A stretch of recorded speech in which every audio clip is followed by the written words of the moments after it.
Здравствуйте, меня зовут Евгения, вы на канале Global Team US, где мы проводим обзоры бюджетной инвестиционной недвижимости в США и в частности в штате Иллинойс. И сегодня в очередной раз покажем преимущества этого штата с точки зрения инвестиционной недвижимости по сравнению с другими.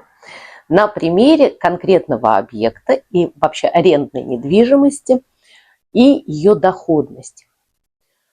Итак, вот дуплекс, который расположен в столице Иллинойса, в городе Спрингфилд, и продается по цене ниже рынка за $75 тысяч. Но интересно не столько это, а сколько он может приносить, а точнее уже приносит дохода с арендаторов.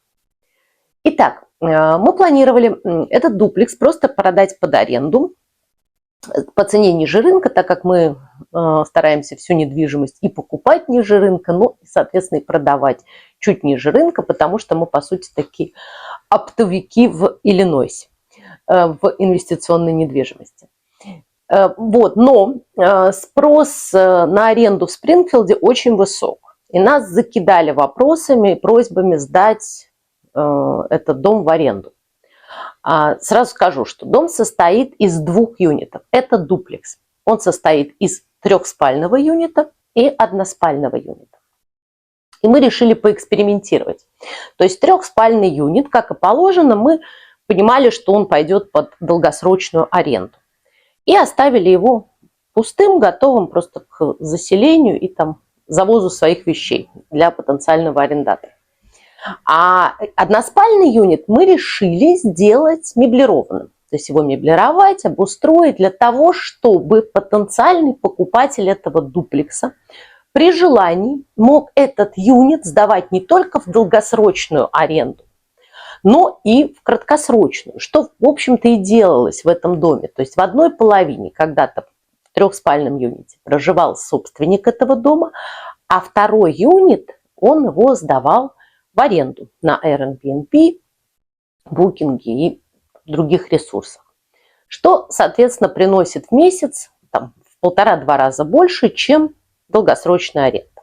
Итак, стандартная цена трехспального юнита – это $1300 в месяц, хотя можно сдать и за $1500. Сейчас таких предложений много, где дома в Спрингфилде стоят около 1500 в таком состоянии и в таком районе. Цена же односпального юнита, она около $1000 в месяц, или же, если его сдавать на короткие сроки, или же month to month, то есть среднесрочную аренду, то она, соответственно, возрастает там, до $1500-2000 в месяц. Итак, мы довольно быстро сдали трехспальный юнит по цене $1300 в месяц и заселили туда арендаторов, которые, прожив некоторое время, решили и попросили снять этот дом целиком. И таким образом с марта этот дом сдан целиком одной семье за $2000 в месяц. И я хочу показать вам, какая доходность получается на примере этого дома. Это при вложениях $75 тысяч и аренде $2000 в месяц. Доходность от аренды составляет более 30%. И это действительно, по-моему, очень классные высокие показатели по сравнению с другими штатами или же даже странами. Но напишите в комментарии, если у вас есть похожие показатели в вашем регионе. Будет очень интересно провести сравнение. Как, кстати, и пишите в комментарии, возможно, и какие-то другие интересные объекты, которые вы бы хотели сравнить с американскими, не только с точки зрения доходности.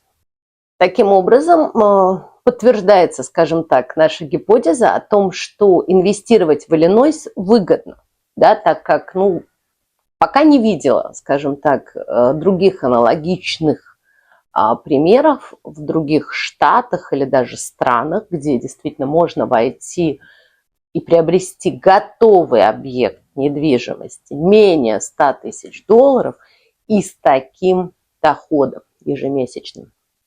Тем не менее, сразу оговорю, что, конечно, такие дома, нельзя сказать, что их много, да, что вы сейчас зайдете на Зиллу, выберете любой дом за 75 тысяч, а там уже сидят арендаторы, а он в идеальном состоянии, как этот, и находится в хорошей локации. Нет, это тоже будет лукавство. То есть в этом плане сделаю такую саморекламу, все-таки мы действительно предлагаем очень стоящие объекты, которых так вот легко на рынке не возьмешь. Да, либо их вообще нет на рынке, либо там нужно что-то дорабатывать.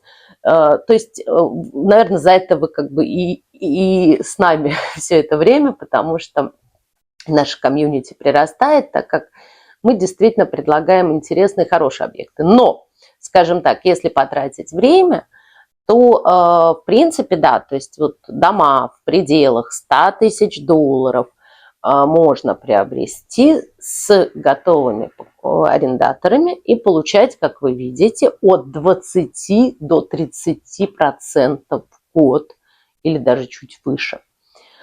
И, пожалуйста, подпишитесь на наш Telegram, там есть актуальные предложения и других домов. Да, они чуть дороже, поэтому я именно этот дом привожу в пример, так как это, скажем так, самый бюджетный вариант, которого другого аналога такого не знаю. Поэтому американцы тоже за ним стоят сейчас в очередь. А мы, естественно, не торопимся теперь его и продавать. Вот. Так как он действительно показал, наверное, самый такой высокий показатель, который можно представить. Но при этом подчеркну, что действительно у нас есть и другие дуплексы, там за 90, за 100 тысяч, которые также сдаются в аренду там, по 2000 долларов в месяц. То есть это в любом случае все равно очень хорошие показатели, поэтому пишите или звоните, если вас интересует арендная недвижимость. Что же касается этого дуплекса, то нам он понравился изначально и своей локацией. Да, он находится в хорошем районе Спрингфилда с приличными школами, рядом больница, а также своей добротностью. На самом деле этот дом такой добротный и несколько отличается от типовых американских проектов. Плюс у него металлическая крыша, а это большая редкость здесь, что показывает ее, скажем так, долгосрочность. Вот. А крыша – это больная тема, так как действительно ремонт или да, крыша – это дорогое удовольствие. Поэтому этот дуплекс, он как бы и изначально имел хорошие показатели, ну а сейчас он, в общем, приведен, скажем так, в еще более жилой и приличный вид, и поэтому послужит, опять же, несколько лет этим арендаторам, я надеюсь, без всяких дополнительных там ремонтов и заморочек, так как сейчас у него обновлены все системы коммуникации, водопровод и система отопления, электрика, и они не потребуют в ближайшее время каких-либо доработок. У меня много обращений от людей, которые не находятся в Штатах и спрашивают, как же ее приобрести, как ей управлять, если я не нахожусь в США.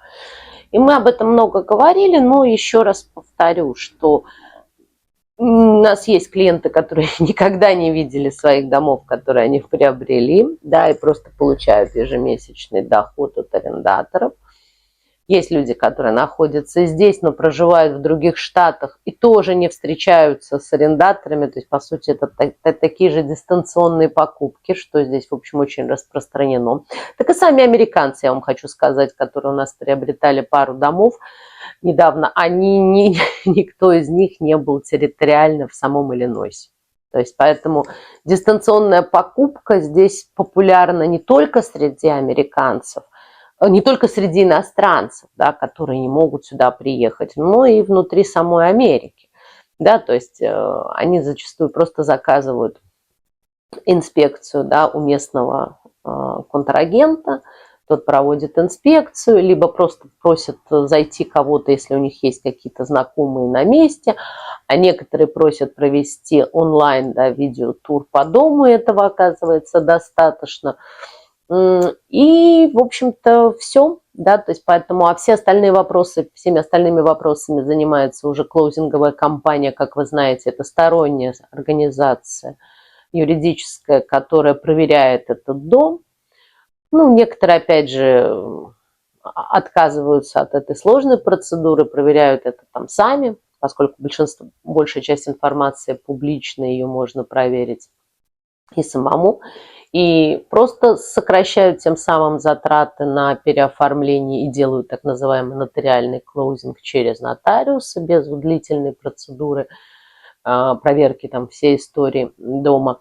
То есть здесь вариации возможны, но, короче говоря, покупка дома под аренду никак не связана с вашим территориальным нахождением. Да? То есть вы можете его приобрести, будучи здесь, и также его не видеть, да, потому что, например, находитесь далеко, штат и страна большая, так и из-за границы. Ну, скорее, там, наверное, есть вопросы по платежам. Да, то есть, если у вас есть американский счет, то вопросов вообще нету. Если у вас есть европейский счет, то тут зависит от арендатора, способен ли он делать международные переводы. А здесь действительно есть такая, скажем, специфика у арендаторов, что они, например, умеют платить только одним способом. Да? То есть кто-то платит только чеками, а кто-то умеет платить только, ну, не знаю, наличными, вот, или какой-нибудь одним приложением. И их очень сложно, скажем так, переориентировать. Да? То есть они мучаются, говорят, что, например, у нас не получается. Они даже, интересная деталь, что в Америке так называемые банковские переводы – это не самое популярное, скажем, не самый популярный метод передачи средств, потому что, то есть понятно, что компании или там, если вы в бизнесе, естественно, вы это делаете регулярно. Если же вы частное лицо, да, арендатор, то вы можете вообще не сталкиваться с денежными переводами, потому что вы платите либо чеками, да, и вообще не владеете даже, не знаете алгоритма, как делать банковские переводы. Вот, например, у меня за последние месяцы уже было несколько эпизодов, когда я обучала людей, американцев, как делать банковские переводы в США. И вот прям проводила инструктаж, мы с ними вот пошагово это проходили, чтобы они научились. Вторая проблема, что банковский перевод в США, Wire, он платный. Да, он стоит $35 за перевод. И это, опять же, создает проблему, потому что никто не хочет переплачивать эту сумму. Арендаторы не хотят переплачивать, а арендодатели не хотят недополучать эту сумму. И снова возникает сложность. Есть в Америке прекрасная система Zelle. Это такая система мгновенных переводов, которые все, скажем так, европейцы знают и пользуются, и там, естественно, и в странах СНГ есть похожие, да, то есть система быстрых переводов по номеру телефона или по адресу электронной почты.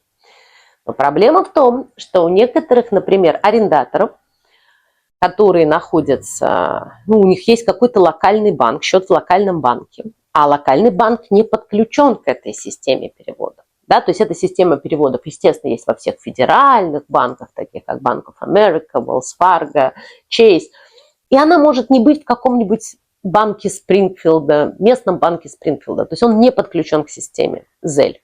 И в этом случае, опять же, возникает вопрос, как делать перевод. То есть они не могут просто физически его делать и не знают как.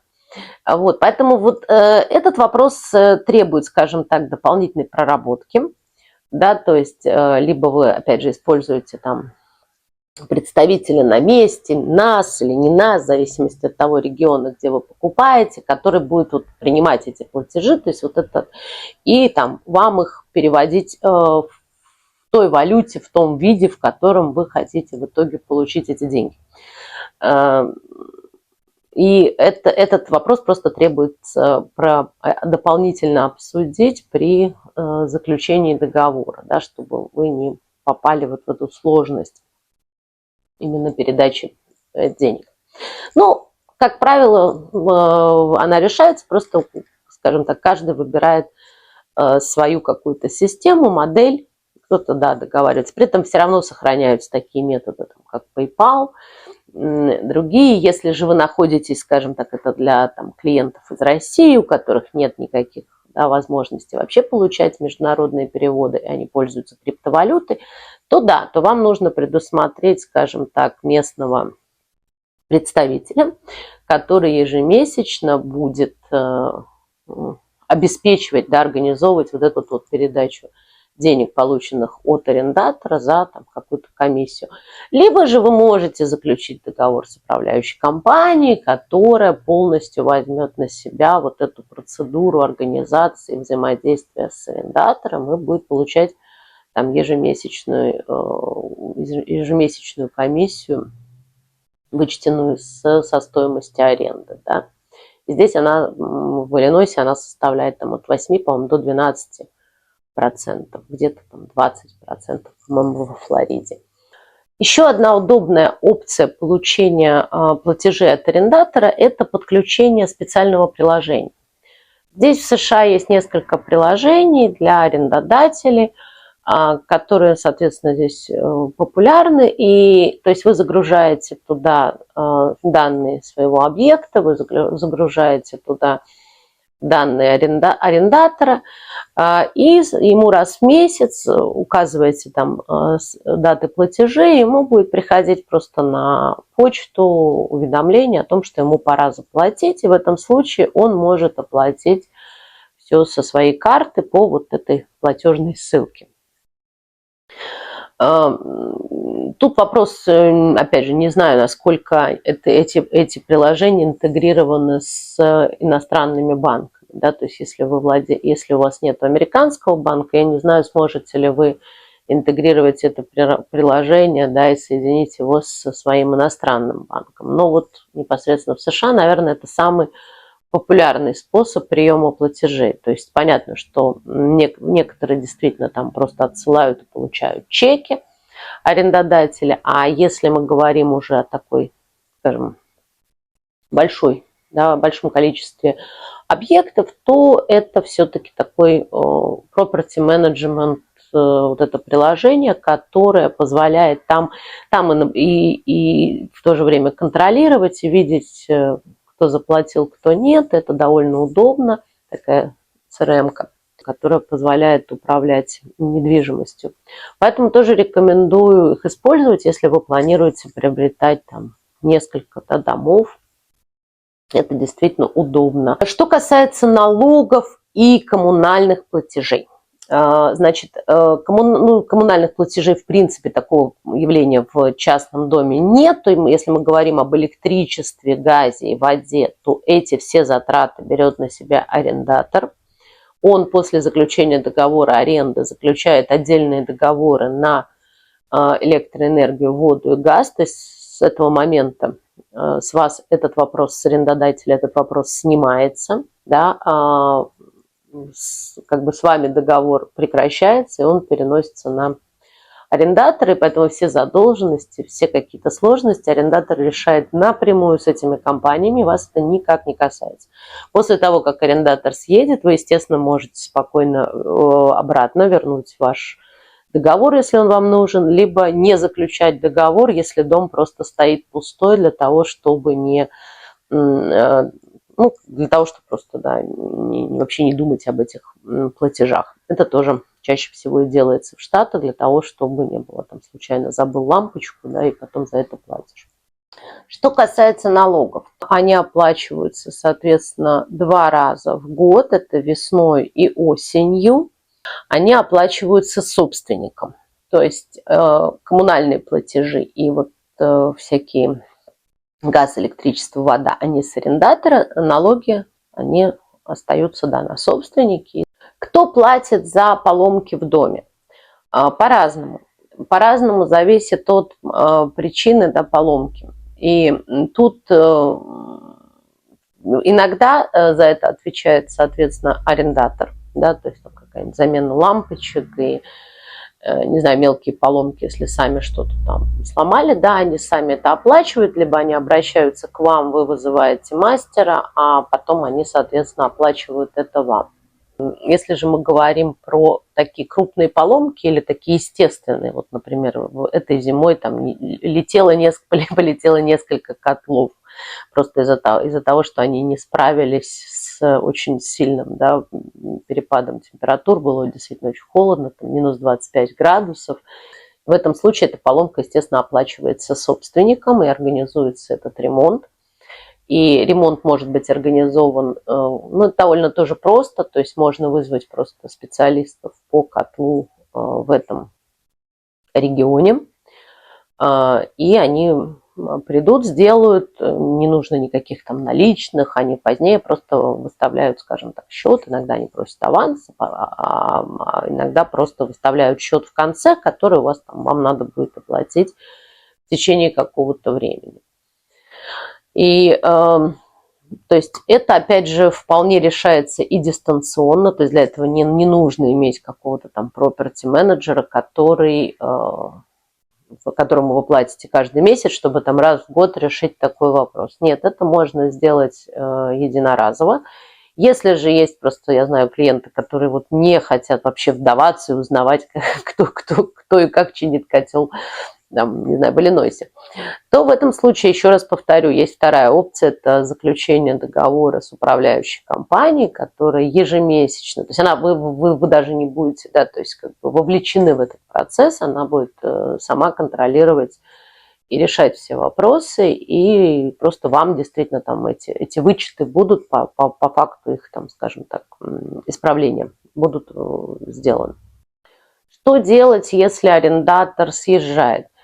Честно скажу, у нас таких случаев было довольно мало, потому что арендаторы здесь довольно такие надежные, да и плюс у них столько вещей, если честно, если они заехали в этот дом, а это приезжают целые фургоны, то есть они снимают здесь так психологически, они снимают здесь дом надолго. Если вот как бы они уже сняли, то, как правило, они да, живут безвылазно и стараются, да, то есть не меняют. Это видно и по мониторингу их истории. Как правило, редко попадаются люди, которые скачут с места на место или меняют место жительства чаще, чем раз в два года. Вот, как правило, нет. В некоторых случаях арендаторы изначально предупреждают, что их там трудовой договор заканчивается, не знаю, через 8 месяцев. И они просят там, ну, это опять же либо прописывается в договоре, либо обсуждается, что, то есть, ну, как бы, если им его не продлят, они или их направят в какой-то другой регион, то они просто не смогут физически, да, здесь оставаться. Вот, и в этом случае вы можете, да, там можно использовать тот же там депозит, потому что в некоторых договорах он прописывается, что он не может использоваться, как бы в счет проживания, в некоторых он используется как, скажем, последний месяц, да, то есть вы можете удержать этот депозит. И как правило, здесь арендодатели, да, везде в договорах прописано, что за месяц до выезда арендаторов вы уже имеете право, можете ходить, показывать этот дом следующим потенциальным жильцам. Но еще раз повторю, практика показывает, что вот аренда в Иллинойсе, те, кто снимают надолго, без вот оговоренных заранее, да, условий, они, как правило, снимают надолго. И еще раз говорю, количество вещей, которые они завозят, это тоже целая процедура. То есть выглядит это так, что они планируют в нем жить навсегда, что снимают его навсегда. Поиск нового арендатора, естественно, зависит от того района, да, где вы приобрели дом. Еще раз повторю, в том же Спрингфилде аренда, ну, очень востребована, да, и арендаторы, то есть есть дефицит, скажем так, недвижимости по отношению, то есть спрос превышает предложение, то есть там вы легко найдете. Естественно, есть какие-то места, где арендатор специфический, да, то есть вам придется подождать, при этом там тоже могут быть хорошие показатели по аренде, но там не будет такого толпы желающих, то есть здесь нужно быть готовым выждать определенное время. Кроме того, В Америке очень востребована среднесрочная аренда, month to month. То есть люди заключают договоры, как я вам говорила, на несколько месяцев. Они приезжают, они не хотят снимать жилье, да, там, на долгосрочной основе, потому что знают, что уедут. И они с удовольствием переплатят некоторую сумму за то, чтобы получить дом вот ровно на тот период, который они хотят. Среднесрочная аренда в Америке очень востребована, и эта ниша не заполнена, то есть спрос превышает предложение, поэтому рассмотрите эту опцию также, так как в этом случае вы будете получать доход, средний такой доход между краткосрочной арендой, да, и чуть выше, чем долгосрочная. При этом, как правило, эти клиенты не требуют какого-то дополнительного внимания и участия. Они снимают от 1 до 3-4 месяцев недвижимость. И, соответственно, платят больше. Но, как правило, в этих случаях счета электричество, вода, газ не переводятся на арендатора. И здесь вам надо заложить эту стоимость также в стоимость аренды. Подпишитесь на наш телеграм-канал, где я ежедневно выкладываю свежие предложения, как правило, off-market или ниже рынка по арендной недвижимости, а также дома под флиппинг, да, которые вы можете просто купить, отремонтировать, продать или же сдавать в аренду. Мы планируем сделать этот телеграм-канал платным, но за символические деньги, то есть около $10 в месяц, потому что предложение действительно некоторые уникальны, да, их вы нигде не найдете, потому что это действительно наши персональные находки, напрямую, как правило, от собственников теперь уже. Вот. И я думаю, что и часть из вас действительно пользуется нашим каналом, как я знаю, действительно покупает. Ну и для того, чтобы наша работа была оплачена, и мы могли бы еще больше выкладывать объектов, то я думаю, что эта символическая плата не составит какой-то большой нагрузки для вас, а нам позволит еще больше домов обрабатывать. Мы подключили колл-центр, который занимается работой с собственниками, которые присылают нам предложения и полностью прорабатывает их на предмет выяснения всех деталей по домам. Домов действительно больше, чем я успеваю выкладывать. И для того, чтобы, соответственно, я могла больше их предлагать вам в готовом виде, потому что мы не предлагаем просто абстрактные дома, а действительно знаем, да, что мы предлагаем. Поэтому, да, Telegram мы сделаем платным, но с большим количеством предложений, которые там будут публиковаться. Подпишитесь на наш канал, так как в ближайшее время планируем выпустить выпуски с очередным завершенным флиппингом, интервью с флиппером, который сейчас завершает свой проект. И сравним недвижимость США с другой страной, пока не буду называть какой, но экзотической, довольно любопытно будет. И, конечно, будем продолжать делать обзоры арендной и другой недвижимости. А также не забудьте посмотреть наш интересный проект, который сейчас выложен в Telegram. Это совместный инвестпроект по мультисемейному дому в Чикаго. Возможно, я также по нему, вот он сейчас в процессе согласования, и мы приглашаем к участию в нем других инвесторов, так как он такой довольно масштабный. И, возможно, я по нему позднее также сделаю отдельное видео. Пишите, звоните. Вы знаете, все контакты будут в описании.